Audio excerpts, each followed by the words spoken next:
Christ, from the moment of his birth till the time of his ascension. And suddenly there was with the angels a multitude of heavenly hosts, praising God and saying, "Glory to God in the highest, peace to all of good will."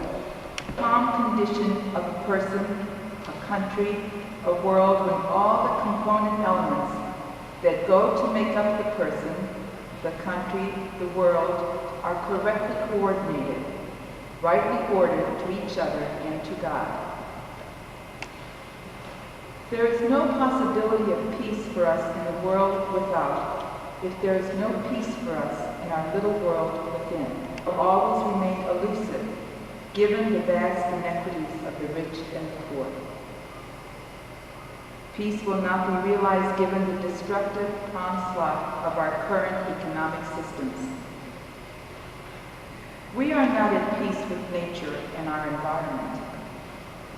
Yet a new moral vision is slowly coming forth in discussions among people, if not among our national leaders. This peace, like charity, begins at home.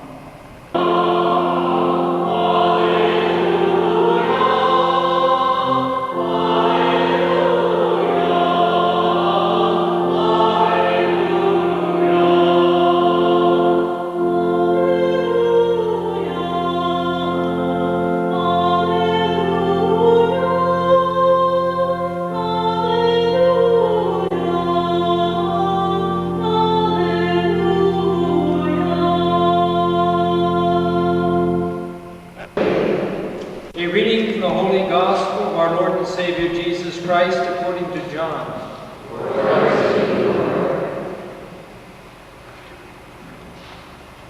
On the evening of that first day of the week, even though the disciples had locked the doors of the place where they were, for fear of the Jews, Jesus came and stood before them.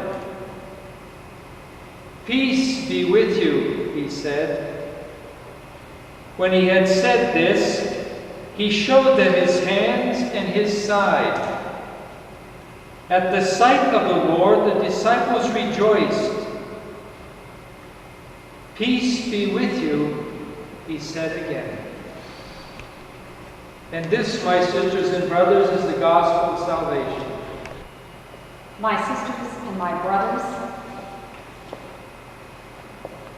the Lord give you peace.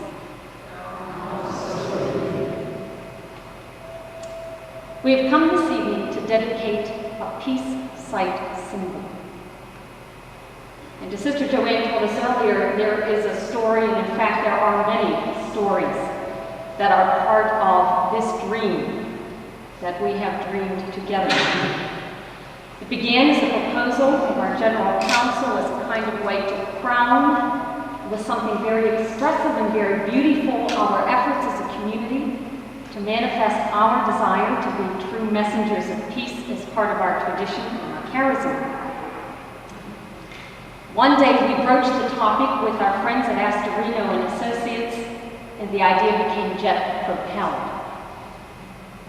And through the collaboration with them, we began to dream of the building of this symbol.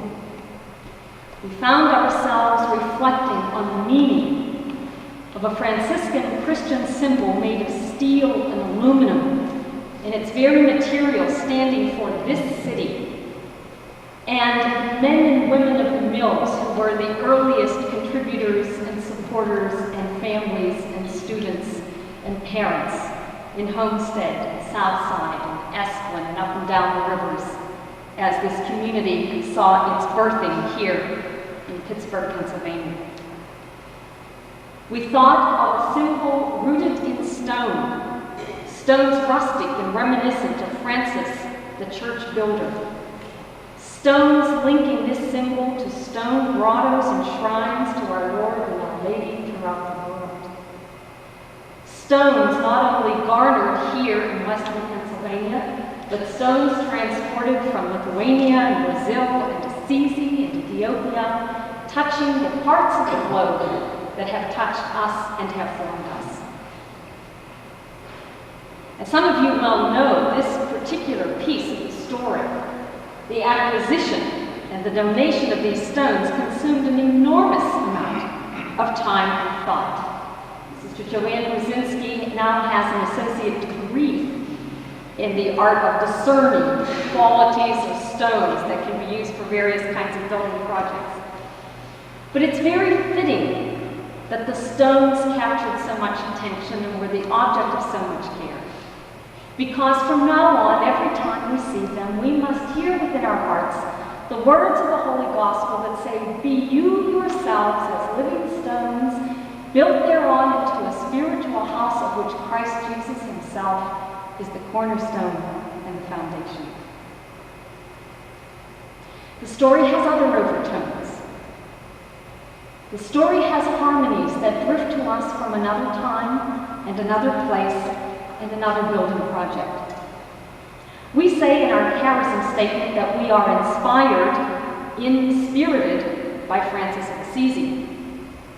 And it seems to us that because we take him so seriously, he is developing a funny knack for taking us seriously.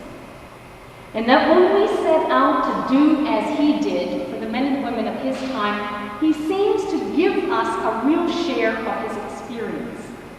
Let me share a little bit of his story, and I think you'll see what I mean.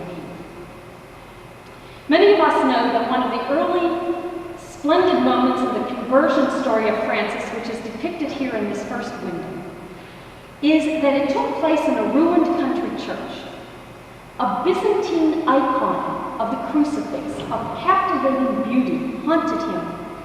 And as he contemplated that image of Jesus suffering, he heard a voice say from deep within his being, "Francis, rebuild my church."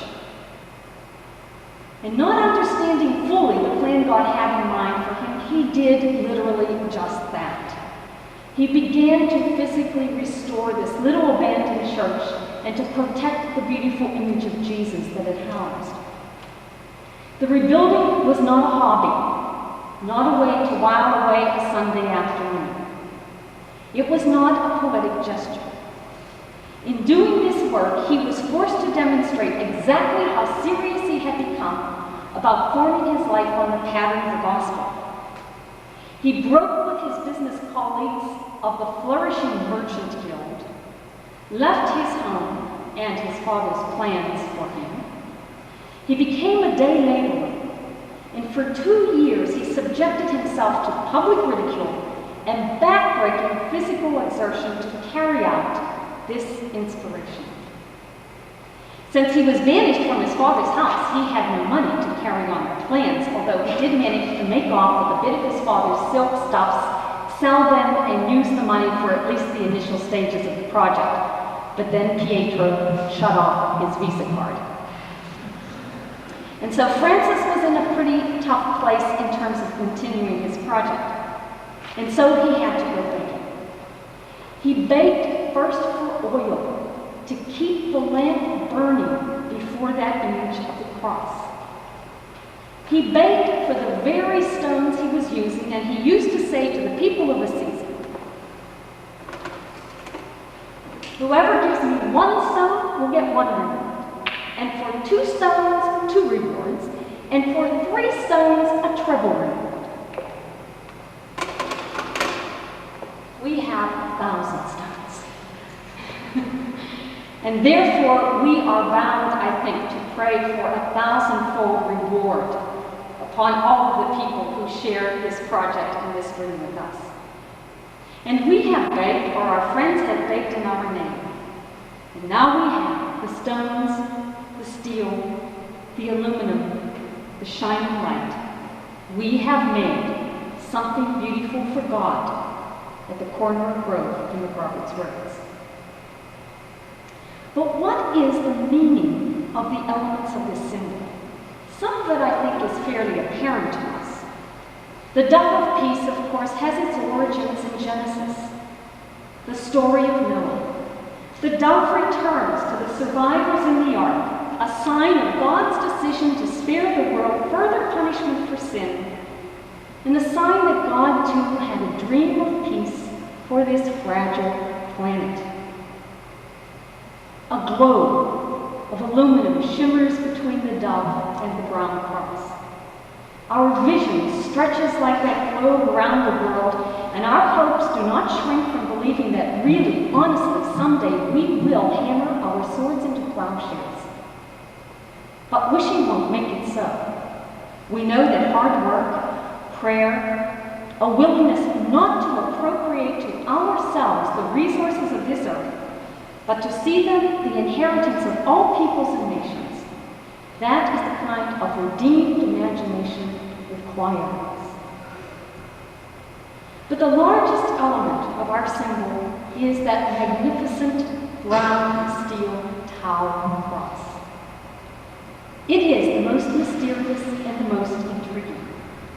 What is the origin of that sign, and what could it have meant for the Francis who loved it so that he made it his personal logo and coat of arms? This letter Tau is contained in both the Hebrew and the Greek alphabets.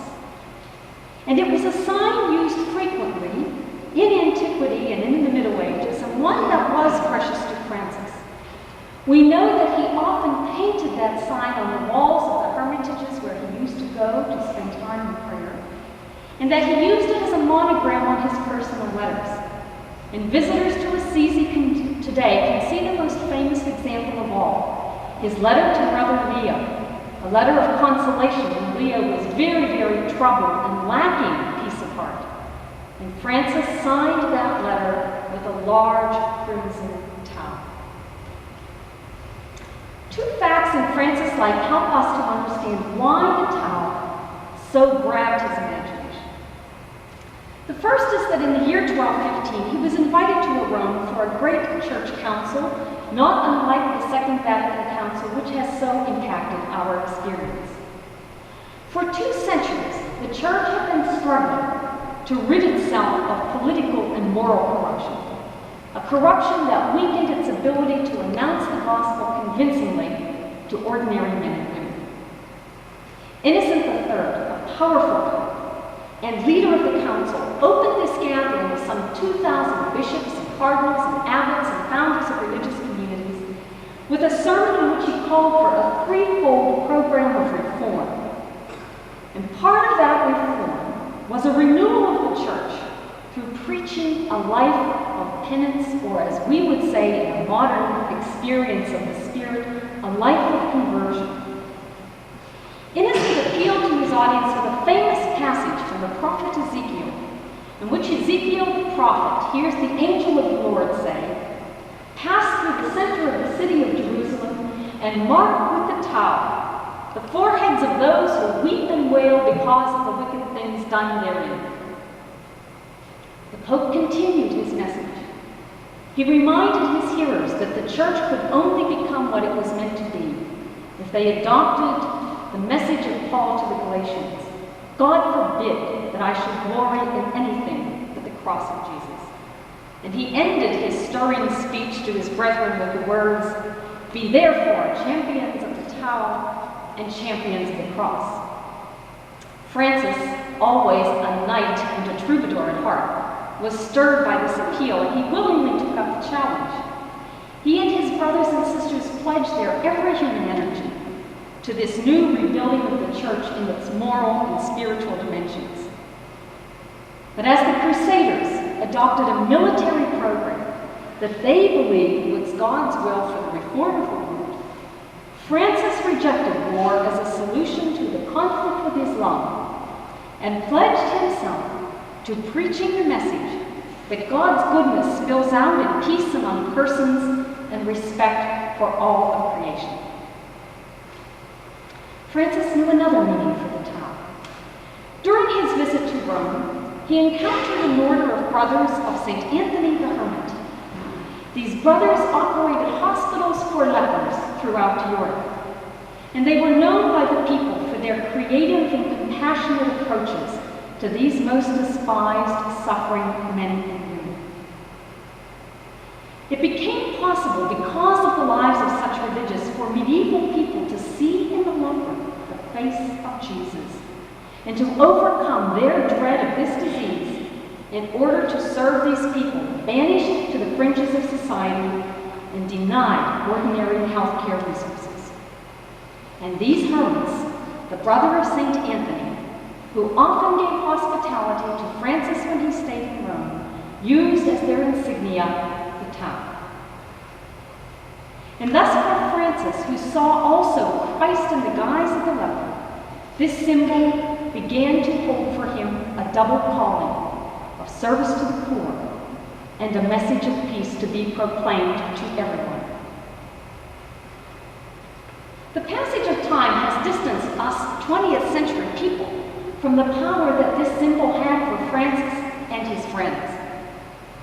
But from antiquity until the late Middle Ages, the tau is found in many works of art and samples of iconography. And because of the artistic dedication of the people of the Astorino firm to the execution of this design, I would like to just linger for a moment on this history in art that we find associated with this symbol. With its biblical origins and its cultural influence in Hebrew and Latin and Greek, the tau became rich in meaning, perhaps most known to the Hebrew people as the insignia placed over the doorposts of the Israelites as they fled to the Red Sea. In the early catacombs, the tau appears in inscriptions calling it a sign of salvation, and pagans, recognizing it as an emblem of Christians, even satirized it in their graffiti. From the first Christian centuries, we find tau inscriptions in mosaics and medallions, and there is even a cut stone dating to the 2nd century that shows the tau surmounted by a dove. Christians engraved the tau in many places, made the sign of it on their foreheads, and some even wore it as a tattoo. The art of the Middle Ages is full of indications. Makers of stained glass for the great cathedrals and illuminated manuscripts vied with one another to reproduce it in beautiful artistic representations.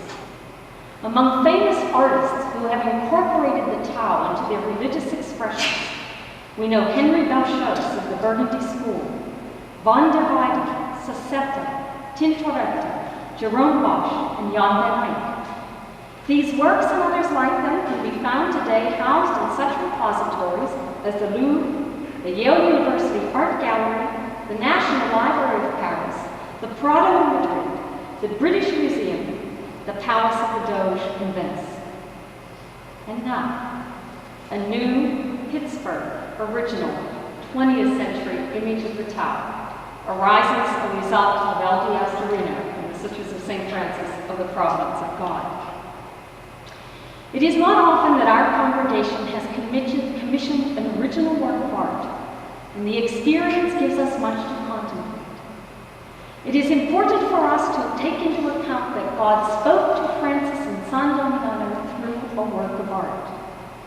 That for Bonaventure, the first Franciscan theologian, all created images are reflections of God's eternal art who is Jesus.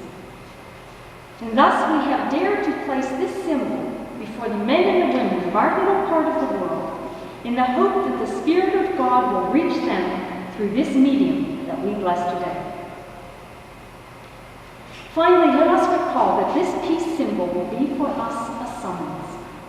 In it, we who will live out our years with it as a precious part of our holy ground will see not only the devotion of Francis to the cross, but his passionate response to the very mission of Jesus in the world. In this time, we and our brothers and sisters who pass by the way will be assured that the victory of Jesus overcomes poverty, famine, war, and even death. We believe that this evil is not going to be overcome in some celestial Star Wars epic. But each time a woman or a man of faith determines to be poor in spirit and poor in fact. Because the poverty of the gospel is first of all a realization that God is good, that God will fill my heart, and that power, security, and possession can never fill the abyss in me that is the dwelling place of the Trinity. that the beginning and end of peace is this wisdom. The wisdom that exposes jealousy and greed and violence as the demonic distortions of human happiness they really are. We will look at our symbol and we will remember the first prayer Francis taught his followers. We adore you, Lord Jesus Christ, and we bless you, because by your holy cross you have redeemed the world. We have sculpted out of steel and aluminum, stone and earth, this sign of a world redeemed for peace in the power of the cross. To use the words of a contemporary composer and poet, let us believe in the words of the gospel and celebrate this evening the fact that we are God's chosen people, we are the saints, we are God's work of art, signed and set apart. Let us sing, let us pray, let us live, so that our children's children will know a future full of hope.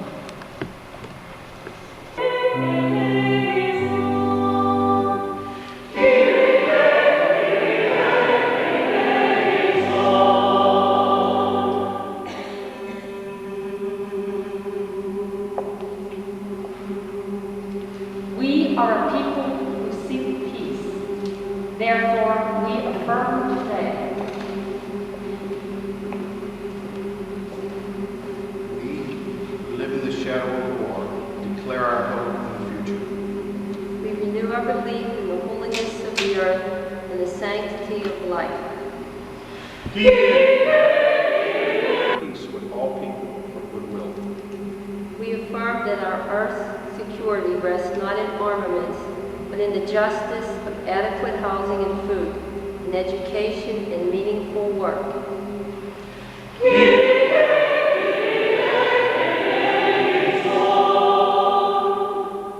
We affirm that Earth's security rests not in armaments, but in the justice of an economic order that gives everyone access to our Earth's abundance and that nourishes human relationships through cooperation.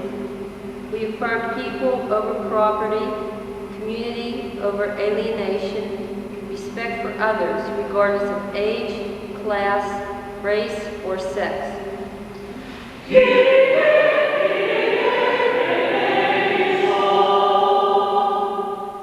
We choose struggle rather than indifference. We choose to be friends of the earth and of one another rather than exploiters. We choose to be citizens rather than subjects. We choose to be peacemakers rather than peacekeepers.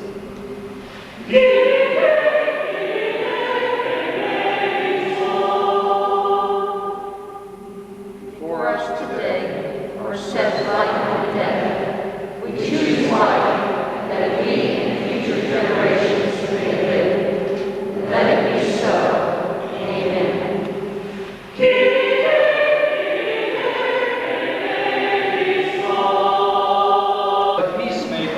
They shall be called daughters and sons of God. We desire to truly be daughters and sons of God. Let us now exchange this peace that we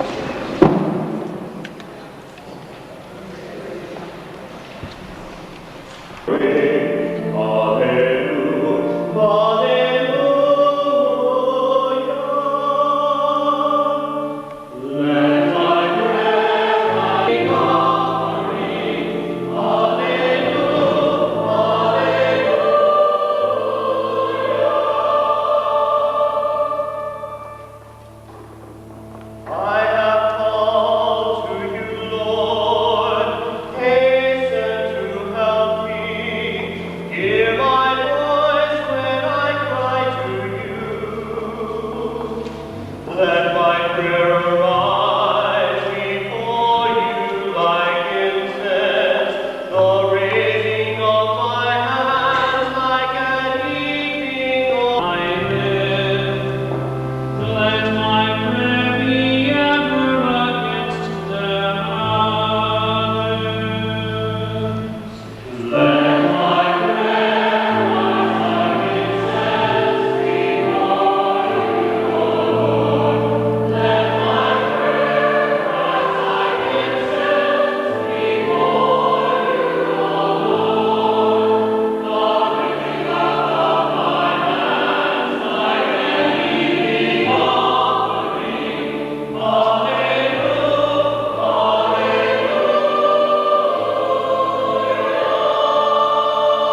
ask everyone to raise the right hand in blessing and to bless together this beautiful sign to the world of God's wish for peace and good and justice for our planet. All good and ever-living God, whose love has created the earth, and whose providence has provided it. You have made us stewards over the created world, and you have called us to live in peace.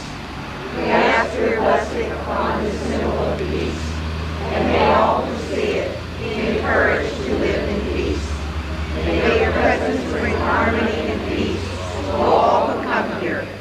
As we announce peace with our lips, may we be careful to have it even more within our own hearts. Amen.